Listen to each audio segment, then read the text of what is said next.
The creek had been there longer than any of the houses, longer than the association bylaws printed on glossy paper and mailed with late fee warnings.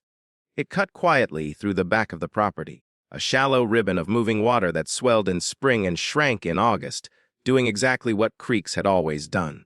For years it had been ignored, treated as background scenery rather than infrastructure. That changed the moment the HOA decided it was a problem. From the narrator's perspective, the first sign of trouble came with orange survey flags sprouting along the creek bank like invasive weeds. No notice followed. No environmental report was shared.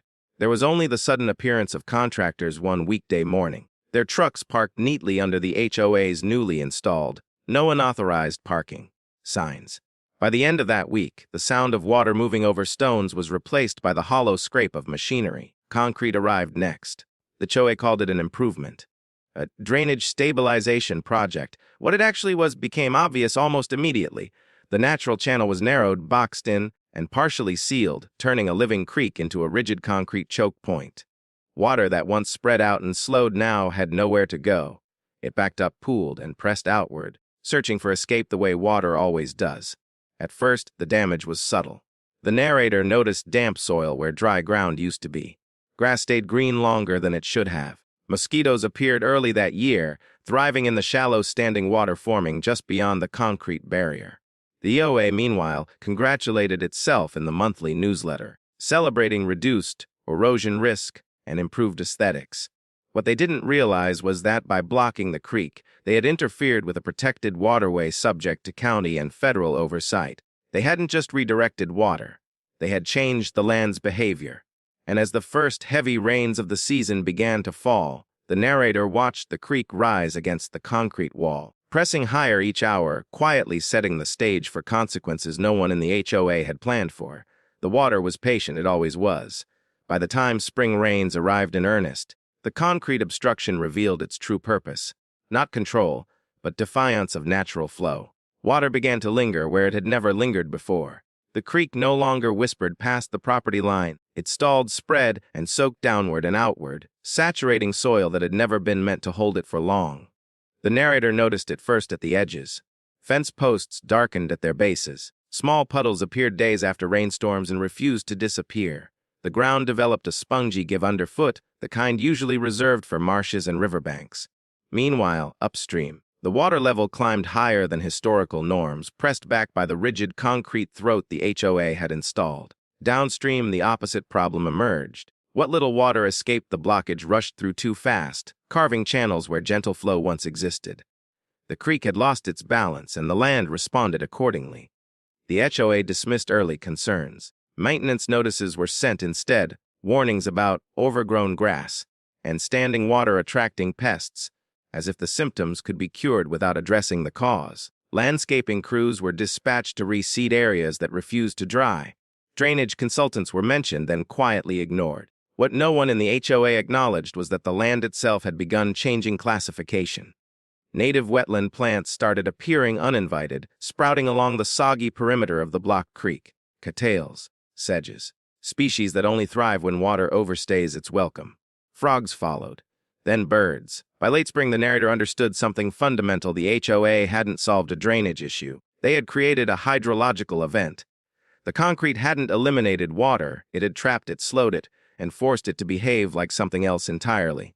And once land begins to act like a wetland, it doesn't need permission to become one.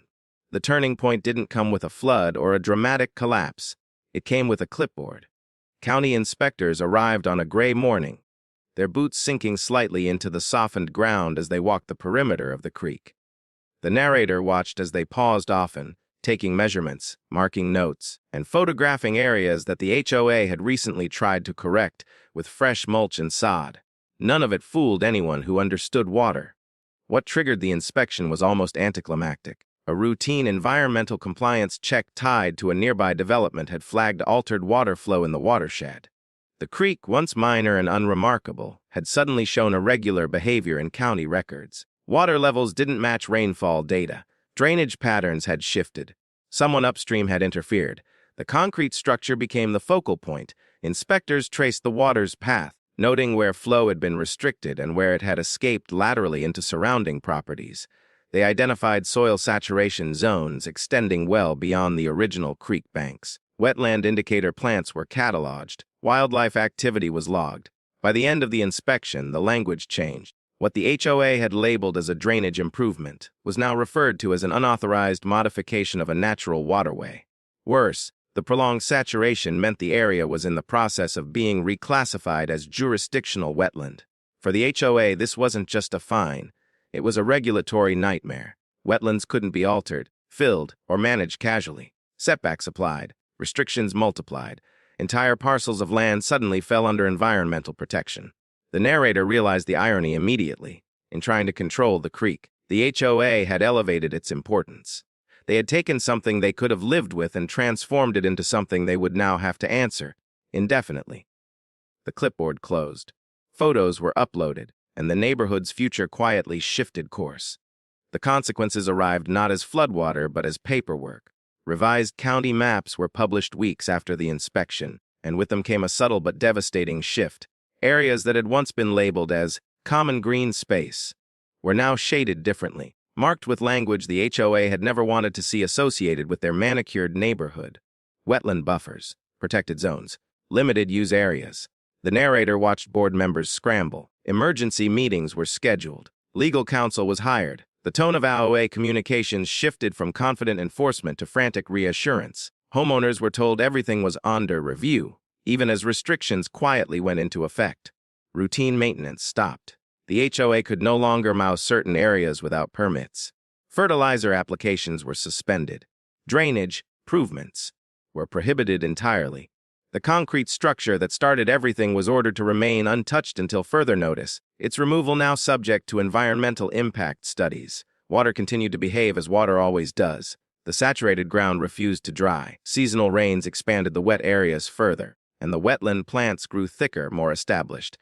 What had begun as an unintended side effect was now self-sustaining. Property lines blurred in practice, if not on paper. Backyards that once extended to dry grass now ended at soggy, protected ground. Homeowners discovered they couldn't build fences, install sheds, or even plant certain trees without approval from agencies the HOA had never dealt with before. The narrator noted the silence where authority used to be. The HOA's warnings and fines slowed, then stopped. Their power had been checked by something far older and far less flexible than neighborhood bylaws. The land had been redefined, and with it, the balance of control. What was once governed by meetings and rules was now governed by hydrology and regulation, and neither could be voted away. Once the reality settled in, the financial impact followed quickly. Special assessments were announced under careful wording, framed as environmental compliance expenses. Homeowners who had once applauded the HOA's decisive action now found themselves paying for consultants, hydrologists, environmental attorneys, and mitigation planners. The irony was impossible to miss. The creek that had been deemed an inconvenience was now the most expensive feature in the neighborhood. Estimates to remove the concrete were staggering. Full restoration of natural flow, if even permitted, would require months of study and approval. In the meantime, temporary measures were mandated to prevent further spread of saturation. None of them worked particularly well. Water remained. Soil stayed soft. The wetland boundary crept outward, inch by inch, season by season. Property values began to shift. Listings mentioned natural water features and protected land views in an attempt to spin the situation positively. Buyers, however, asked different questions. What could be built? What couldn't? Who was responsible if flooding occurred? The answers were never simple. The narrator observed a noticeable change in tone among board members. Enforcement letters vanished. Fines were quietly waived. Rules that once seemed rigid suddenly became flexible as the HOA struggled to avoid further scrutiny. What they had learned too late was that control over land is conditional. It exists only so long as the land behaves. Once water decides otherwise, authority becomes secondary. The creek had not flooded the neighborhood. It had done something far worse from the HOA's perspective. It had exposed the limits of their power, converting certainty into liability and turning a concrete decision into a permanent, regulated reality. And still, the water remained, calm and unmoved by meetings or motions. By the time the final reports were filed, the transformation was complete. What had once been a quiet suburban development with predictable rules and neatly defined boundaries now existed alongside something the HOA could neither find nor flatten. The wetland designation was finalized, its borders drawn not by preference but by years of altered water behavior. The creek, freed partially by erosion around the concrete, had reclaimed influence far beyond its original banks. The HOA's authority stopped at the edge of the buffer zones. Signs went up warning against disturbance, not issued by the board, but by the county. The concrete barrier remained no longer an improvement, but a case study, an example cited in environmental training materials about unintended consequences. The narrator reflected on how quickly the narrative had reversed. The HOA had acted to assert control, to standardize nature into something compliant and tidy. In doing so, they had triggered a process that removed that control entirely. The land now answered to water tables, rainfall patterns, and federal guidelines, not newsletters or bylaws. Wildlife flourished where grass once struggled, birds nested, amphibians returned. The area became quieter in some ways, louder in others, filled with the sounds of a functioning ecosystem. Homeowners adapted, learning where not to walk, what not to alter, and how to live beside something that refused to be managed. The HOA still existed, of course, but diminished, its reach shorter, its confidence tempered. Meetings focused on maintenance and budgets rather than enforcement. The creek was no longer discussed as a problem, it had become a fact. In the end, the wetland wasn't created by neglect or disaster. It was created by concrete uncertainty, poured in the belief that water could be ordered around. Water disagreed, and the neighborhood would live with that disagreement for generations. By the final year, the neighborhood no longer tried to pretend nothing had changed.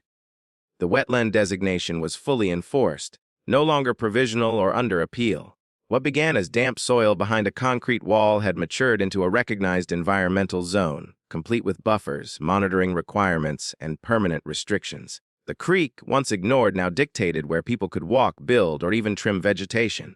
The HOA's role had quietly shrunk. Authority that once felt absolute now stopped abruptly at regulatory lines drawn by agencies far beyond the board's reach. The same association that once issued warnings for mismatched mailboxes now had to request permission to place stepping stones. Control had not been lost suddenly, but steadily eroded, much like the soil beneath the concrete barrier. The narrator observed how the neighborhood adapted. Residents stopped fighting the water and started accommodating it. Paths shifted. Yards ended sooner. Children learned where not to play.